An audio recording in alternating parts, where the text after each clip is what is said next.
crop of grapes does it come out as wild grapes? That's from our very first reading. That question that remains unanswered. Many of us have asked that similar question that has probably remained unanswered. Why do I put all this effort into my work and yet it does not produce fruit? It does not turn out the way I want it. Why all this violence in our world when we're striving through protests and campaigns and petitions to make it better? Why, Lord? Why is this so? The answer is closer than you think, as the scriptures are trying to relay to us. But we need to understand the context. Because in our first reading and in our gospel, we hear about vineyards, about the Lord producing vineyards and producing wild grapes, or even not even wild grapes at all, just nothing. So in our first reading, wild grapes are produced, even though our Lord did so much. He built up a tower, he built hedges to protect the vineyard, and yet nothing. And in our gospels, we have the tenants who, if you noticed, are rebelling against God. They in fact want the inheritance so much that they're willing even to kill the Son. Go against God's only Son, the reason why they have the vineyard. And if you combine both contexts, both the vineyard in the first reading, the people, which is depicting the people of Israel, and the tenants, which is depicting the Pharisees and the scribes, both combine to that in the first and in this gospel, they're rebelling against God. They're choosing their will over God's. Again, they're choosing their will, their efforts over God's. Because again, in our first reading, it's depicting the Israelites who, during the kingdom of Israel on its decline, they have forgotten God who had given them the kingdom and are seeking to receive the glory themselves, glorify themselves and their own desires. And then we have in our gospel that the tenants, like I said, are willing to kill God, replace God with themselves and their own glory. And this can happen in our own lives, but the result of this, brothers and sisters, is only violence. Not only violence in our streets, but violence in our souls. This discord, this lack of harmony that you feel is when you stop putting God first and you start putting yourself first and your own desires.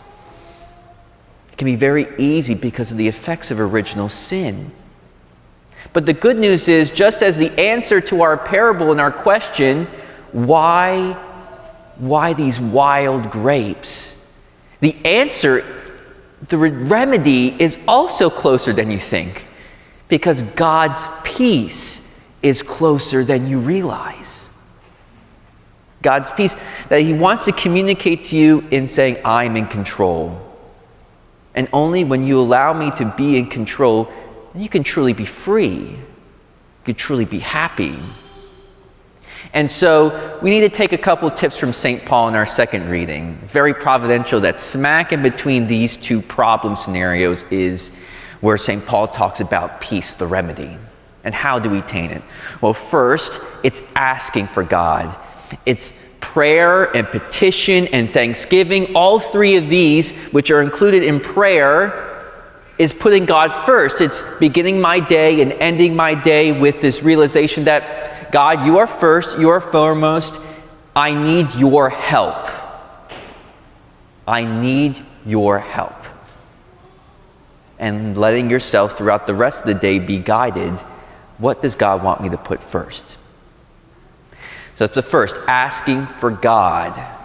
The second is, as I told my 7th graders, so anyone who is here in my 7th grade at Holy Cross or watching on the virtual Mass, you should know this, that to turn towards something means we need to turn away from other things. Because there could be good things in your life that may be good, but not the greatest good.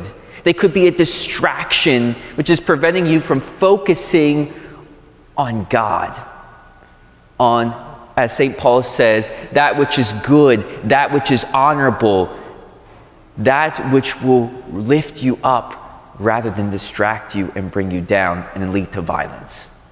So turn towards God and that which is truly good, and turn away from things that distract you on your journey towards heaven. And through those two tips from St. Paul, we truly take on that peace. It's not saying, okay, be inactive. In fact, when I was sick one day in 9th grade, I was watching Dr. Phil. You could tell how bored I was when I was sick and watching Dr. Phil.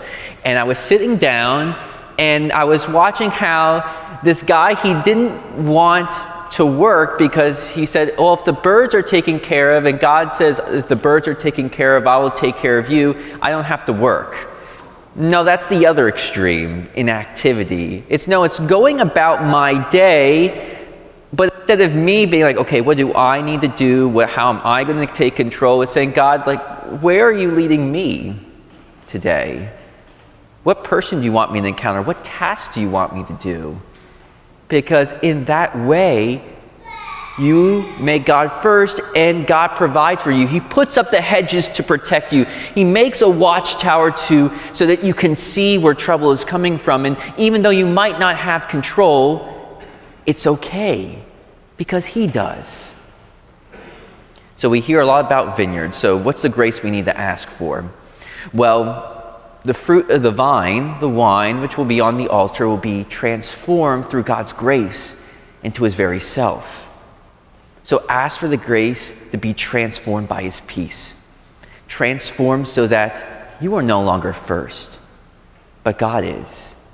And with that realization that God is first, you may be put at peace, and the wild grapes which may exist in your heart may be quenched and thrown away, and a new wine will be brought forth.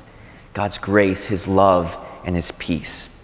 And so that when you receive that grace in the Eucharist, you may go forth from this place, and as yeast transforms leaven into bread, so the leaven which God has transformed you, that peace, you may go out and transform the world.